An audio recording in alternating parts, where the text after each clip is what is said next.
Hello, welcome back po sa Kasangga sa Safety at Kalusugan ni Joel Tigihanon. So, pag-usapan po natin yung datos. Hindi siya ganong updated, pero may relevant pa siya kasi 2017 yung huling datos. No? Ito po yung aggregate figures indicate an overall increase in the number of deaths attributed po sa work. So from 2.33 million deaths in 2014 to 2.78 million deaths in 2017. So tumaas po siya nitong 2017, no? At kung titingnan po natin maigi itong figure na to, sinasabi po rito na itong 7,500 na to, people die due to unsafe and unhealthy working conditions every day. So 7,500 daw namamatay bawat araw sa buong mundo. That is 5 to 7% of death globally. Dahil po sa unsafe at saka unhealthy yung kanilang working conditions. 7,000 po yan. Yan po isang araw, no, sa buong mundo. Napakarami pong tao pala namamatay. So, ito naman, 6,500 naman die from work-related diseases. Yung diseases, yung sakit na nakukuha niya nung siya ay nagtatrabaho pa. Halimbawa, mason, hindi sa construction, hindi naglalagay ng face mask. Ngayon, eventually, yung mga simento kasi,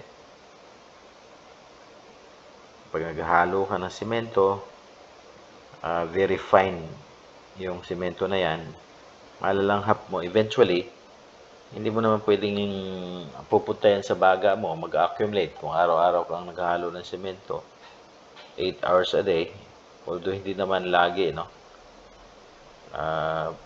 Tuwing naghahalo ka, makakasinghot ka nun. Pupunta sa baga mo, magdideposito yun sa baga.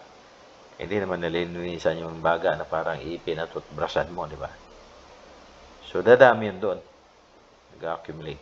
Eventually, kakaroon ka ng sakit sa baga dahil doon sa related diseases dahil doon sa work mo. Okay, yun po yung example. Tapos, mayroong 1,000 death or die from occupational accidents. Yung accident naman, halimbawa na sa construction, napako, no?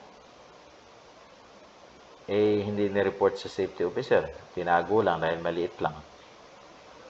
May nagkaroon ng tetano, hindi naturo ka na anti-tetano, siya lang nakakaalam, nilagnat, nakalimutan niya na may sugat pala siya, namatay. So, accident po yun. Okay. Siyempre, simpleng accident that happens doon sa workplace. Okay. So, mahalaga po ang safety. Tapos, tunghayan natin to. Sabi rito, every 15 seconds daw, a worker dies from a work-related accident or diseases. Bawat 15 segundo namamatay.